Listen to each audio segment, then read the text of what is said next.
창세기 26장 23절로 33절까지 말씀. 다 찾으신 줄 알고 저부터 한 절씩 교독하여 읽도록 하겠습니다.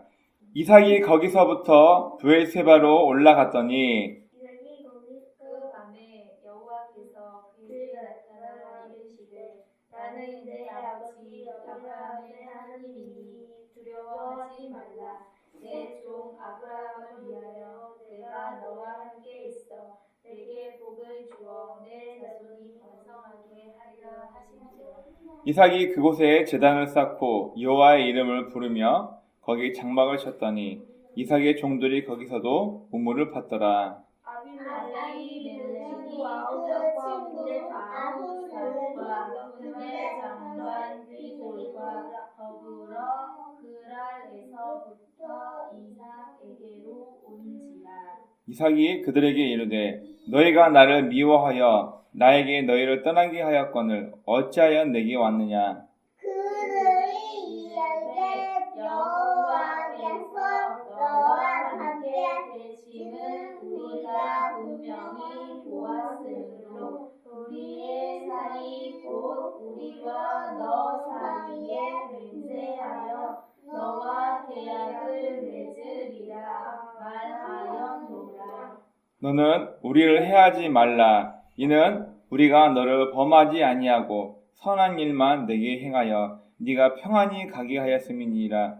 이제 너는 여호와께 복을 받은 자니라. 이삭이 그들을 위하여 잔치를 베풀매 그들이 먹고 마시고 아침에 일찍 일어나 서로 맹세한 후에 이삭이 그들을 보내매 그들이 평안히 갔더라.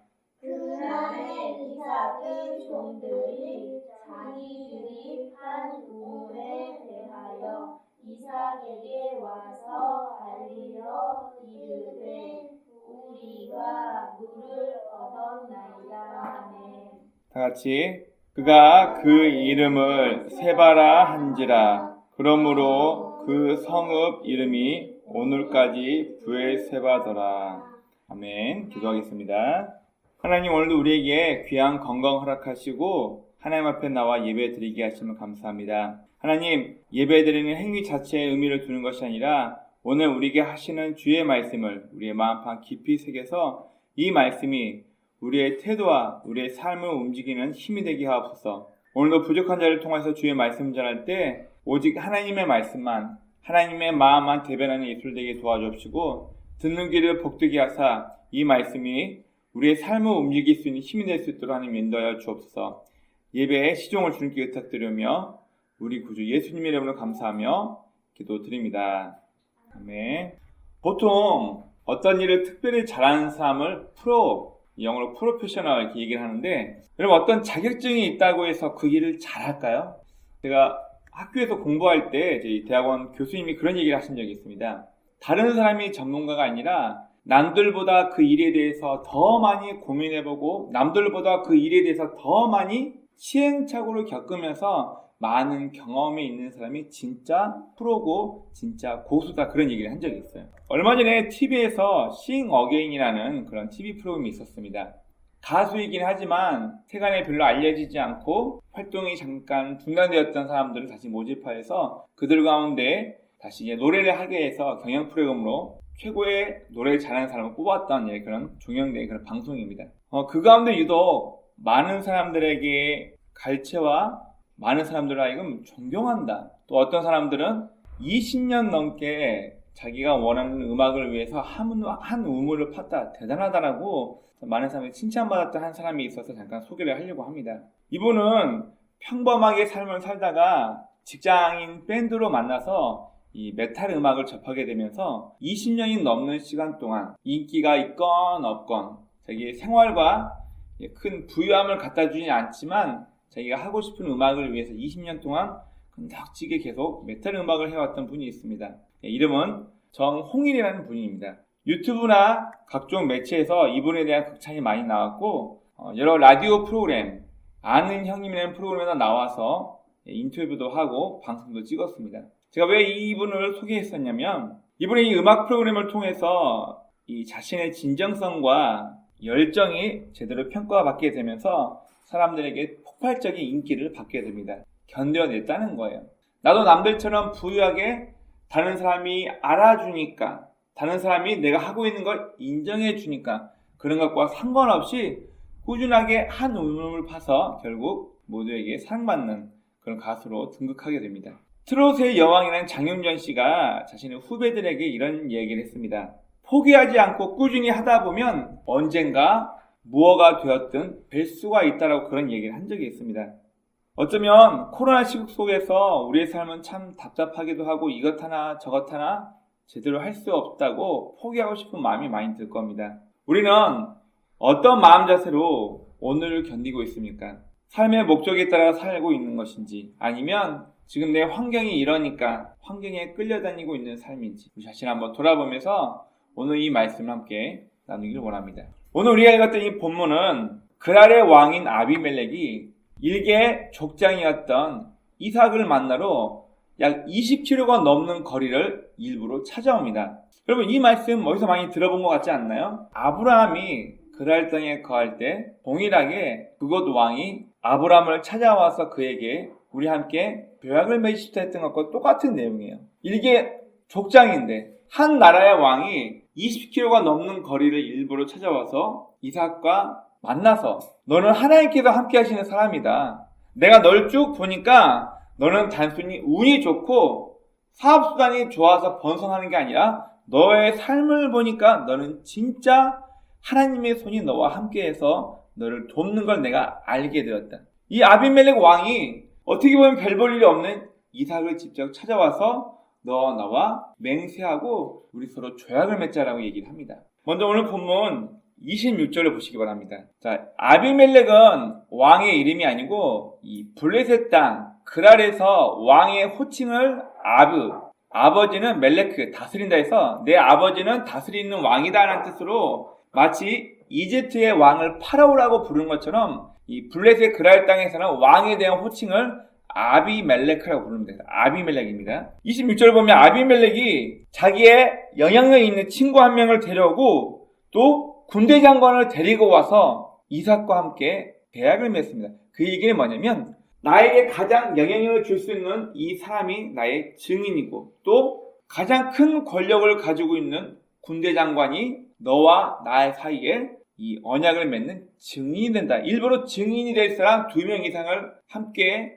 데리고 와서 이 이삭과 계약을 맺습니다. 여러분, 다시 한번 생각해 보십시오. 한 나라의 왕이 뭐가 아쉬워서 일개 족장이가 그것도 떠들이 유목민을 이삭에게 무엇이 아쉬워서 그에게 찾아와서 우리 조약 맺자고 했을까요?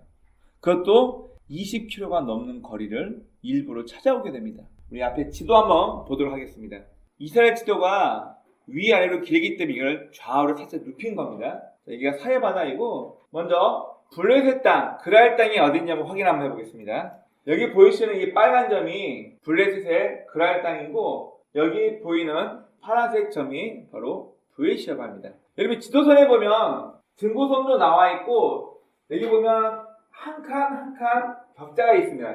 이 격자 하나가 몇 킬로라면 20km예요. 이 정도 거리가 20km라면 지도상으로 봤을 때 20km가 넘는 거리를 그랄 왕 아비멜렉이 고의로 이삭을 찾으러 20km가 넘는 거리를 찾아옵니다. 대략 25km 정도 넘는 거리예요. 그럼 이때는 자동차도 없고 비행기도 없고 오로지 어떻게 이동하는 거예요? 여기 이 당시에는 산악지대를 이동할 때는 노새 혹은 당나귀를 타고 이동했고 평지를 갈 때는 낙타를 타고 이동했습니다. 무엇 때문에 한 나라의 왕이 일개의 족장을 만나기 위해서 이 먼 거리를 이동해서 왔을까요? 오늘 말씀을 우리가 좀 더 자세히 보기 위해서 26장 1절 말씀 한번 보도록 합시다. 이삭의 아버지 아브라함 때와 비교되는 상황이 똑같이 재현됩니다. 아브라함 때에 첫 흉년이 들었더니 그 땅에 또 흉년이 들매 이삭이 그랄로 가서 블레셋 왕 아비멜렉에게 이르렀더니 이 이야기가 지금 이삭의 상황인데 아버지 아브라함 때도 똑같이 이 이야기가 나와 있습니다. 아브라함도 흉년을 맞아서 이집트로 내려갔다가 자기 아내를 누이라고 속이고 그 일 때문에 어려움이 당할 뻔했죠. 그런데 이삭도 똑같이 자기 아내 리브가를 사람들에게 내 누이라고 속이게 됩니다. 그리고 2절 말씀만 보겠습니다. 2절 다 같이 읽겠습니다. 시작. 여호와께서 이삭에게 나타나 이르시되 애굽으로 내려가지 말고 내가 네게 지시하는 땅에 거주하라. 왜 하나님께서는 애굽에 가지 말라, 그리고 내가 너에게 앞으로 지시할 땅이 있으니까 거기에 거주하라 말씀하셨는지, 이 말씀이 무슨 의미냐면 생각해 봅시다. 그러면 아브라함 때도 마찬가지고 고대 근동에서 세계 최고의 쌀과 밀 생산지가 어디일까요? 고대 근동에서는 나일강이 있는 이집트가 전 세계 최고의 쌀과 밀 생산지였습니다. 왜냐면 나일강이 1년에 한두 번씩 범람하면서 농사하기에 가장 좋은 물이 흘러오면서 여러 가지 부연물 같은 것을 땅에 싹 끌고 내려와가지고 양옆에 강둑이 굉장히 식물들이 크기 좋은 영양분이 아주 많은 땅으로, 비옥한 땅으로 만들어버리기 때문에 이 나일강 일대가 가장 많은 곡물 생산지가 됩니다. 지금은 미얀마나 동남아 쪽에서 쌀이 가장 많이 나온다고 하는데, 이 당시에는 이집트 나일강 일대가 가장 많은 곡창지대, 즉 많은 농산물을 얻을 수 있는 그런 곳입니다. 그러면 상식적으로 생각해 봅시다. 흉년에 들어서 지금 먹을 곡식이 없어요. 그러면 어디로 가야 할까요? 네, 이집트로 가야죠. 인간이 생각할 때는, 인간이 판단할 때는 지금 먹을 것이 부족한 흉년의 때 어디로 가야 제일 양식을 많이 얻을 수 있을지는 누가 봐도 뻔한 거예요. 무조건 이집트로 가야 합니다. 그런데 하나님께서는 이삭에게 말씀하시기를 이집트로 가지 말고, 어디인지 결정되지는 않았지만 내가 앞으로 너에게 지시할 그 땅에 가서 거주하라. 이거 너무 똑같지 않나요? 하나님께서 아브라함을 부르실 때에도 그 당대에 가장 번성했던 하란 땅을 떠나서 내가 앞으로 너에게 지시할 땅으로 가라. 아버지 아브라함에게 하셨던 말씀과 너무나도 똑같이 얘기하십니다. 인간의 이성으로 봤을 때는 이집트로 가야 하는데 하나님이 가지 마시고, 이 말씀을 이삭이 순종합니다. 2절에서 애굽 땅으로 가지 말라, 내가 너에게 지시할 땅으로 가라 했을 때 이삭이 하나님의 말씀에 그대로 순종하고 애굽으로 가지 않고 애굽으로 가기 전인 블레셋 땅, 그랄 땅에 거주하게 되면서 여러 가지 문제가 생깁니다. 26장 11절 말씀 보겠습니다. 26장 11절이 어떤 내용이었냐면, 이삭 또한 자기 아내 리브가가 너무 어여쁘니까 이 지역 사람들이 자기를 죽이고 아내를 빼앗아 갈까봐 자기를 사람들과 좋은 관계를 얻기 위해서 나는 이 여자의 오라비입니다라고 속여요. 아버지 아브라함하고 똑같은 실수를 범하는데, 어떤 학자는 이 당시에 하란, 즉 아브라함과 이삭이 가지고 있던 민족적인 성향이 자기 아내를 팔아서 아마 어떤 문화적인 것이 똑같이 그대로 전해지지 않았나, 이렇게 이야기하는 부분도 있고, 어떤 학자들은 아버지를 닮아서 비열하게 자기 아내를 팔았다, 이렇게 얘기하시는 분도 있는데, 이 당시의 상황이 정확히 무엇인지 모르기 때문에 우리는 단정 지을 수 없지만 아브라함과 마찬가지로 이삭도 자기 아내 리브가를 누이라고 속이게 됩니다. 자, 그런데 이 일 때문에 어떤 말썽이 생기게 되냐면은, 아비멜렉이 높은 곳, 그 당시 이제 왕이 아마 높은 곳에 살고 있었나 봐요. 아비멜렉 왕이 이렇게 보다가 이삭이 쟤 분명 남매 사이인데 여동생이라 얘기했는데, 이삭이 자기 아내 리브가를 이렇게 안고 있는 거를 그가 보게 되고 다음날 불러서 얘기합니다. 내가 어젯밤에 너 리브가를 네 여동생이라고 했는데 그 하는 행동을 보니까 동생에게 할 수 있는 행동이 아니고 네 와이프게 하는 행동을 하고 있다. 너 왜 속였냐? 야, 네 와이프인지도 모르고 우리 지역에 있는 백성 중에 한 명이 네 와이프를 아내로 삼아서 큰일 날 뻔했어. 너 왜 이랬냐? 사람들이 나 죽일까봐 아내를 누이라고 말했을 뿐입니다. 얘기하는 거예요. 이 사건이 어떻게 뒤집어지냐면 바로 11절에서 아비멜렉이 이에 모든 백성에게 명하여 이르되 이 사람이나 그의 아내를 범하는 자는 죽이리라 하였더라. 왕이 이삭과 리브가를 보호하기 위해서 칙령을 내립니다. 이 사람과 그의 아내를 건들기만 하면 내가 국법으로 그들을 죽이겠다고 왕이 엄포를 하는 거예요.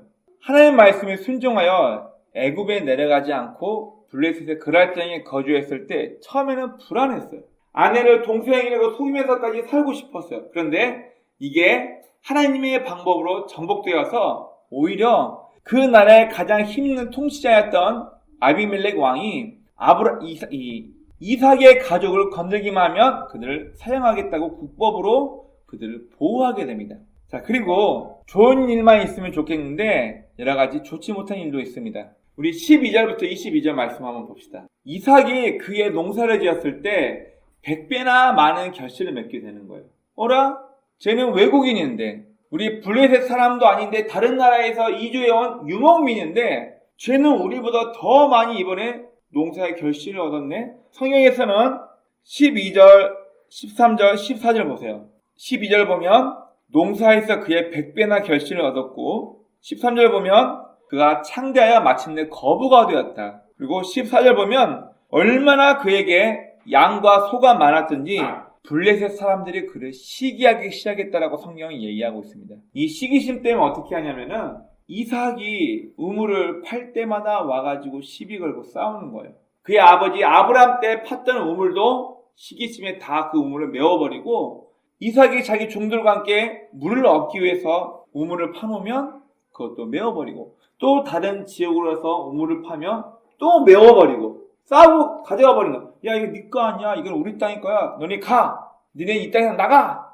이삭이 힘이 없어서가 아니라 이렇게 우물을 빼앗기면서도 이삭은 싸우지 않고 조용히 그 땅을 떠나갑니다. 그런데 이 소식을 왕이었던 아비멜렉이 알게 되고, 오늘 본문 말씀처럼 약 25km가 넘는 거리를 왕이 유목민 족장을 만나기 위해서 25km가 넘는 거리를 일부러 찾아오게 됩니다. 그래서 23절, 33절까지 말씀을 보면 이삭과 아비멜렉의 계약에 대해서 이야기를 하고 있는 것입니다. 우리가 살펴봤듯이 2절에서는 분명 하나님께서 애굽으로 가지 말라, 내가 너에게 앞으로 지시하겠대, 네가 앞으로 거하게 될 때는 내가 알려줄 테니까 지금 네 눈으로 보기에 이성적으로 판단하기에 가장 좋은 애굽으로 내려가지 말고 일단 내 말을 믿고 기다려봐라. 인간적으로 생각할 때는 참으로 어리석고, 지금 눈앞에 보이는 이 이익을 포기하고 앞으로 다가올 뭔가를 기다려라는 거예요. 여러분, 앞에는 저도 신앙생활을 해와 보니까 나 자신은 지금 당장 이 문제가 해결되어야 하기 때문에 저는 마음이 굉장히 급하고 당장 이루어졌으면 좋겠어요. 그런데요, 우리가 믿고 섬기는 하나님은 절대 조급하시지 않습니다. 이삭은 하나님의 말씀을 그대로 듣고 순종해요. 이집트로 내려가지 않고 그랄 땅에 거하다가 오히려 그는 블레셋 사람들에게 시기와 질투를 받게 되면서 우물을 판 걸 다 빼앗기고, 또 우물을 파면 니네 나가라 해서 그 지역 사람들의 텃세에 못 이겨서 이삭은 조용히 그 지역을 빠져나오게 됩니다. 우리는 이 이삭에 대한 오늘 이 본문 말씀을 통해서 그럼 우리 믿는 사람은 어떤가? 여러분, 성경은 야, 이 사람이 이랬으니까 그렇다더라 이걸로 끝나는 게 아니라 성경에 나와 있는 이 이야기를 통해서, 이 사건들을 통해서 오늘날을 살고 있는 나는 하나님께서 어떤 눈으로 나를 보고 계시지? 단순히 과거 몇천 년 전에 쓰여진 이야기로 끝날 것이 아니라 이 이야기가 나와 무슨 상관이지? 오늘 성경 말씀은 하나님의 말씀에 순종한 자들에게 주어지는 연단의 시간과 축복에 대해서 이야기하고 있습니다. 내가 하나님의 말씀을 들었으니까 무조건 잘 돼야지, 하나님께서 나의 모든 걸 책임져 주시니까 나는 하나님으로부터 특별한 특혜를 받아야 옳지, 이건 우리 사람의 생각이고, 하나님은 우리에게 좋은 것만 주시는 것이 아니라 우리가 하나님께서 주시는 좋은 걸 받아 누릴 수 있는 그릇이 될 때까지 사람을 훈련시키시고 연단하신다는 것을 우리가 알아야 합니다. 자, 말씀에 순종한 자들에게 주어지는 연단의 시간과 축복에 대해서 오늘 본문 말씀을 함께 보도록 하겠습니다. 먼저 세상 사람과 다른 혼돈과 갈등의 삶을 살게 됩니다. 지금 당장 보이는 눈앞의 이익, 모두가 세상의 모든 사람들이 그것이 옳고 그것이 이익이 된다라고 바로 눈을 보고 따라가고 있습니다. 이삭도 마찬가지로 흉년의 때에 바로 이집트로 내려가기만 하면 곡식을 쉽게 얻을 수 있기 때문에 이집트로 가는 게 맞는데, 하나님의 말씀에 순종하여 이집트로 내려가지 않고 블레셋 그랄 땅에 거주하게 됩니다. 여러분, 우리가 신앙생활 때 어떨까요? 우리도 혼란스럽습니다. 아니, 관광지인 곳에서 식당을 하고 있는 한 집사님 부부가 계셨어요. 처음부터 믿음을 갖고 있던 분이 아니라 이분이 중간에 예수를 믿게 되었는데, 주일마다 목사님 설교에 주일 예배는 꼭 지키십시오. 주일은 하나님과 나의 약속이고 하나님의 말씀에 따라 내 자신을 말씀으로 돌아보면서 영적으로 건강해지고 성숙해지는 시간입니다. 주일은 반드시 지키십시오. 여러분, 근데 관광지에서 주일 쉰다는 거 여러분 생각만큼 쉽지 않습니다. 월요일부터 토요일까지의 벌어들이는 수입보다 어떻게 말하면 관광지에서는 주일, 일요일 하루 일해가지고 벌 수 있는 수입이 훨씬 많아요. 그런데 이걸 포기하고 예배를 드리냐 마냐. 여러분, 이거는 너무나도 어렵고 너무나도 결정하기 힘든 일입니다. 그런데 이 집사님 부부가 목사님 말에 순종하고 주일 예배 드리기로 작정한 거예요. 여러분, 이게 이 비하니스가 너무 재밌습니다. 물론 이제 다 하나님께서 하신 것이지만 말로는 주일 예배 드리려고 말씀드렸는데 그래, 지금 당장 눈에 보이는 이익을 위해서 이걸 놓고 어떻게 오겠어? 그냥 오면 감사하고 안 오면 어쩔 수 없지 이러고 있었는데 이 집사님 부부가 주일날 문을 닫고 교회 예배 나온 거야. 한편으로는 너무 기쁘고 감사하지만 이 목사님도 사람인지라 하나님 앞에 축복받았겠지만 인간적으로 볼 때 돈 많이 못 벌어서 어떡하냐. 한편 마음으로는 그런 아쉬움, 약간 미안한 마음도 있었나 봐요. 이 목사님의 푸념어린 얘기를 청년 회장이 듣고 어떻게 하신 줄 아세요?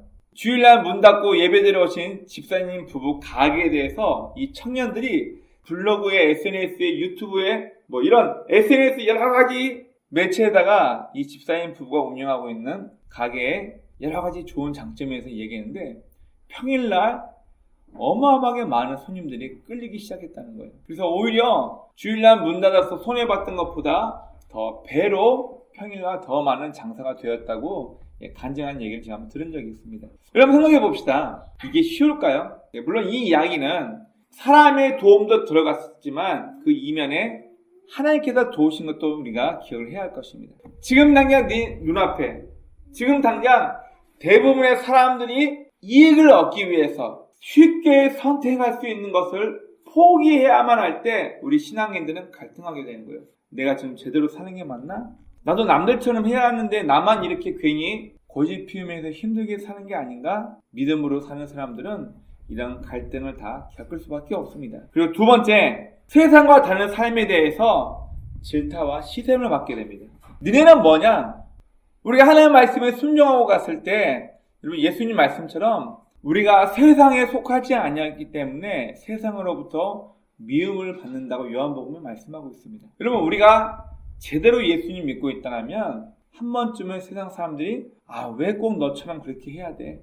여러 신들 많이 있으니까 다 인정하면서 우리 모두 다 종교로 잘 믿으면 되지 왜 너희는 유독 예수만 믿어야 구원받는다고 얘기를 하냐? 우리는 세상과 다른 삶에 대해서 다른 사람들에게 질타받을 수 있습니다. 그러나 중요한 건 우리가 하나님 말씀에 순종했을 때 우리 스스로가 연단되어지고 하면서 우리는 우리의 삶을 통해서 하나님이 증명이 되고 쟤 저렇게 잘 되고 쟤 분명히 안 될 텐데 뭐가 저렇게 행복하게 살지? 우리의 모습을 통해서 보이지 않는 하나님의 사람이라는 것을 삶으로 증명되는 얘는 진짜 하나님께서 밀어주시는 사람이구나 인정받게 되고 사랑과 하나님에게 인정받는 그런 삶을 살게 될 것입니다. 여러분 우리가 지난주에 함께 나누었던 에서와 야곱의 인생을 한번 생각해 봅시다. 하나님께서 뱃속에 있을 때부터 큰 자가 작은 자를 섬긴다더라. 이거는 하나님께서 이미 에서와 야곱의 운명을 결정해 놓으셨네. 운명 결정론이 아니라 하나님께서는 이미 그 두 사람의 성향, 그 사람의 어떤 성품을 가지고 살아올지에 대해서 알고 계시기 때문에 그 삶의 결과가 어떨 것인가에 대해서 미리 말씀해 놓으신 것 뿐입니다. 결국 이 말은 에서와 야곱의 인생은 하나님의 운명 결정론이 아니라 각자의 삶의 태도가 그들의 삶의 목적을 결정한다고 이야기하고 있습니다. 우리가 잘 알고 있는 히브리서 11장 말씀을 같이 한번 보도록 하겠습니다. 히브리서 11장 1절입니다. 믿음은 바라는 것들의 실상이요 보이지 않는 것들의 증거니. 그럼 이 말은 무슨 말인가요? 자, 믿음은 음식 주문한 게 아니라고 했죠. 내가 치킨집에 주문했으니까 반드시 올 거야. 시간 놓고 기다리기만 하면 저절로 온다. 여러분 믿음이 이런 게 아닙니다. 믿음은 피시스, 자기 삶의 목적을 아는 것, 충성할 이유를 아는 것이 바로 믿음의 원뜻이죠. 그렇다면 여러분 믿음이라는 것은 지금 당장 보이지 않는 게 우리의 미래예요. 그러나 그 사람의 삶의 태도를 보면 이 사람의 삶의 태도가 보이지 않는 먼 미래 훗날 삶의 모습을 통해서 실제로 그가 가지고 있는 삶의 태도가 미래에 그대로 결정되어진다. 그대로 미래에 드러난다라고 이야기를 하고 있습니다.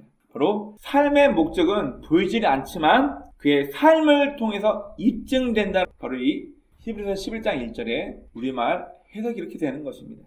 우리가 하나님 말씀대로 살아간다는 것, 또 우리의 신앙이 보이지 않지만 우리가 어떤 내용을 통해서 어떤 삶의 태도를 가지고 그 신앙이 참되고 바른 것인가가 결국 증명이 된다는 얘기예요. 지금 당장은 아니라는 얘기죠. 여러분, 우리는 200m 단거리 선수가 아닙니다. 지금 당장 빠르게 달려서 쉽게 1등, 2등, 3등 결과가 나는 게 아니라 우리는 마라톤과 같습니다. 32.19km를 쭉 달려야 하기 때문에 지금 당장은 결정이 나지 않지만 우리가 어떤 마음의 태도와 어떠한 가치관을 가지고 살아오냐에 따라서 우리의 언젠가 그 먼 훗날 우리의 삶의 태도는 어떤 결과물을 만들어서 우리가 입증이 될 것입니다. 우리가 정말 하나님의 말씀대로 살아온 믿음의 사람이라면 우리는 하나님으로부터 또 우리 주변 사람으로부터 네가 진짜 예수 믿는 사람이구나, 하나님과 사람 앞에 인정받는 삶으로 드러날 것이고, 우리가 교회만 다니면서 예수만 믿는 종교 생활을 했다면